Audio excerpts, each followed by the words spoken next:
They've got no idea how they want to build this game. The mini-map didn't work. It was a disaster, right? I don't need to forgive you, Cyberpunk, because you never wronged me. I just want to give it its due. It's never really had its due. This is unforgivable.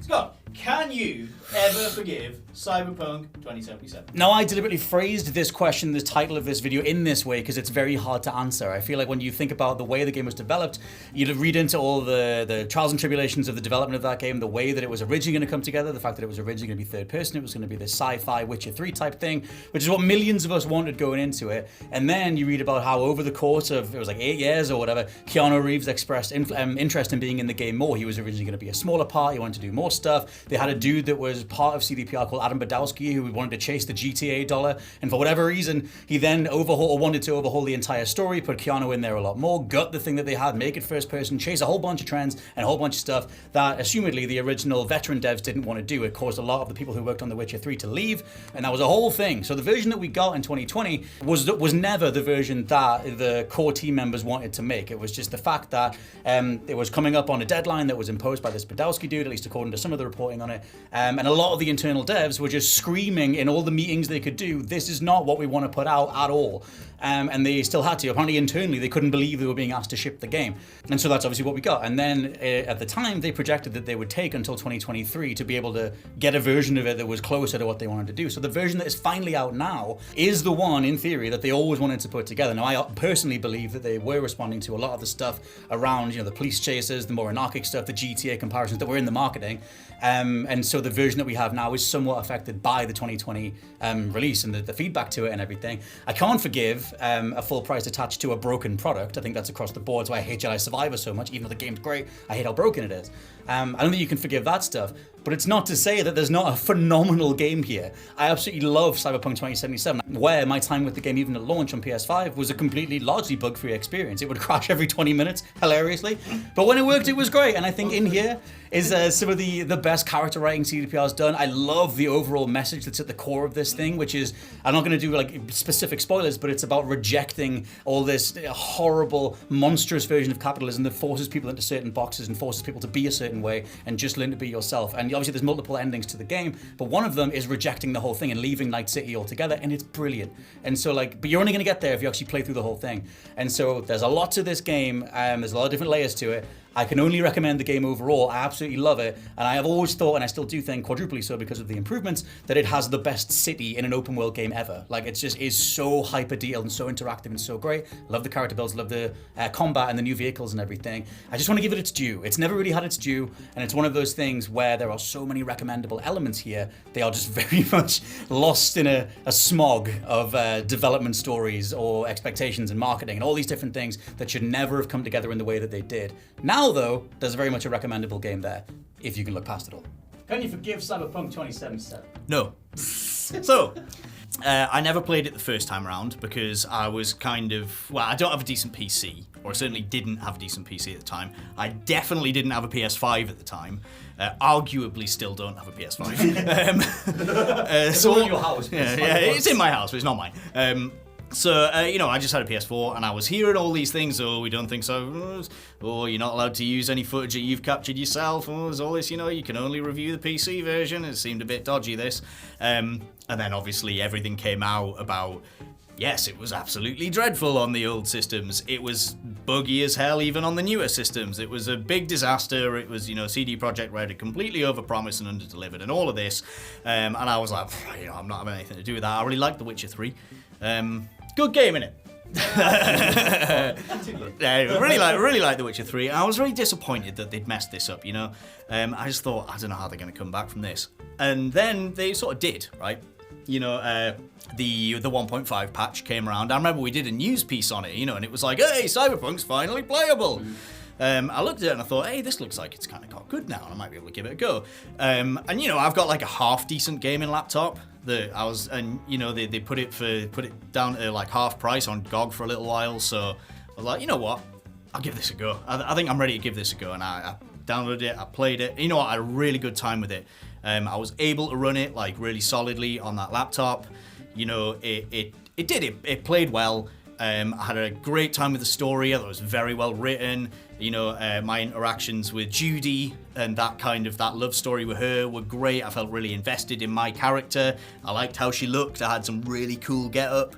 You know, big baggy trousers and some little yellow leather jacket. Yeah, some drip. Hate that word. Drip king? The drip queen. So yeah, it was great. You know, I had a really good time. Really good time with it. I was kind of sad when it ended, you know. But the reason that I can't forgive them is, you see, with this 1.5 patch, they overhauled all this stuff. They changed all the progression trees and all of that, you know. And then 2.0 is coming along now, and it's like, hey, 2.0, now it's like even better than ever. Like, this is gonna be great. And then I see someone on the dev team saying, oh, well, if you're gonna play it now, then we really suggest you play it all the way from the beginning. And it's like, because you've overhauled it again. And what this says to me is that they've got no idea how they want to build this game. They build the progression tree one way and how it all works, right? And then a year and a half later, or whenever it is, the 1.5 comes out, they're like, hey, we've completely overhauled the progression tree. You should probably start again because the gameplay is completely differently. It's like, all right, okay, cool. Right, we're finally there, okay. And then the next one comes out and it's like, oh, you should probably start it again. It's... Like, so I couldn't just go in and, like, play Phantom Liberty if I wanted to. They'd be like, you've got to start the game again. And it's like, so what I played was a version of it that they didn't think was up to scratch. It's like, I played an unfinished version of this game, and they just want me to do the whole thing again. And if I was the sort of person who liked to vary my characters, maybe I'd be into that idea, but I'm sorry, I was too invested in my character. I would just play the same thing again with the same fully automatic shotgun, and the same pink hair, you know, and the same yellow jacket, and be frustrated by that. I don't like that CD Projekt Red keep changing this up and going, oh, you've not played the proper version yet, you've not played the proper version yet. That's bullshit. That's a really, really bad approach to take. Do not completely overhaul a game, please, and then go, oh, now it's the real one, get it again. No. So, great game, had a really great time. This is unforgivable bullshit. Dan Durkin. Hello. Can you forgive Cyberpunk 2077? Well, so have you ever seen this meme of Gordon Ramsay? It's him with someone on Hell's Kitchen, like shouting at them like expletives, is that the word? Raw! Yeah, and then there's also like a contrasting image of him with the MasterChef Junior kids, and he's all loving and nurturing and all that. And the reason I bring this up is because I played through Cyberpunk on release on Series X, and I had absolutely zero issues. Maybe one bug where I couldn't like progress because there was a cyber psycho that didn't spawn, but I just reloaded the save, spawned in, did it. So I'm the little child from MasterChef, and Cyberpunk is Gordon Ramsay being all kind to me, and then we've got like the other people who've had all the bugs and stuff on PS4 and Xbox One. They're the Hell's Kitchen people. What a weird like analogy this is. But I can't not forgive Cyberpunk because it never wronged me. I enjoyed my time with it, I didn't have any issues, and I'm just like content with that. I've not really jumped back into it since all the patches and all that, because I haven't really felt the need to, because I had my playthrough and I was satisfied with pretty much everything. Like, I enjoyed it, and I don't even know if I'm going to play the DLC, because it's like Joe was saying, you might have to replay it and all that. And that experience to me is fine on its own, and I don't really need to go back and like taint it with maybe I'll get another bug if I play through it again or something like that. So yeah, I'm just here in my little corner. Like, I don't need to forgive you, Cyberpunk, because you never wronged me. And yeah. You've been measured on the internet. You weirdo. Nice? Very mature. Andy Murray, can you forgive Cyberpunk 2077? No, but I'm gonna play the new version anyway, like Barry from EastEnders. Good job. I'll unpack this a little bit. So I was a pre-orderer on PS4 of Cyberpunk when it originally came out, so you know how that went, right? And the poison discourse around that whole thing. You brought it up online and you were told, well, it wasn't developed for this platform. It was announced before the PS5 was even announced, you silly sausages. But not to fire that one back up.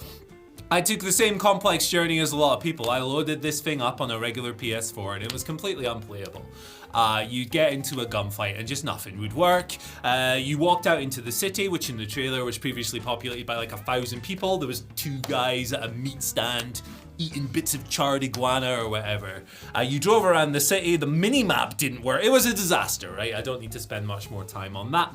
The patches came rolling out, and we got the big one. Was the next gen big fixie 1.5? thing? Yes, was it last year? Or this year? I don't know. Last year, I think. Year and a half ago or so, yeah. But I was like, look, I've been on this journey before with No Man's Sky. Very similar stories. No Man's Sky has since been made really, really good by like 30 free updates. Okay, maybe CD Projekt Red are going to do right by me. And I played it. I fired it back up. And it was a situation where, okay, they've fixed all the stuff, the critical stuff that made it unplayable. The gunfights are pretty cool. Like, I can play this game. I can be absorbed in the experience and not be worrying about like floating pancakes going by my head and like cars just exploding for no reason and stuff like that and that. But at the same time, it still felt like a really empty experience. The way this game was built up in my own head, at least, was my favorite game of all time is Deus Ex. Cyberpunk classic. So when this was coming out, I was like, sick. It's going to give those same kind of vibes, but with modern bells and whistles, nice big bustling world, all of that stuff. And it's never been that for me. You get out into the world even now, and there's not 2 people on the street, there's 10. And then you drive around the corner and there's nothing. The whole thing feels just so placid and dead. And to me, after the kind of feel of the world and the Blade Runnerisms and everything lost their impact, it was just another follow-up blip on a map. Go to that blip and then return to the previous blip with the arbitrary thing you put in your inventory and give it to this guy, this character who you really like, who by the way is dead now and you're never going to see him again. Shoutouts to Jackie. Yeah, no man, it just let me down over and over and over again, even after the so-called improvements. But because I'm a sucker and I'm eternally chasing the flame of the original Deus Ex, Invisible War was whack. Human Revolution and Mankind Divided, solid, but not quite the same feel, because I'm always chasing that feeling that I experienced when I played that game at 10 years old. I will play the new update, and I'll probably jump on the video just like this a year from now and tell you the same things. That's video games. There you go. Hey.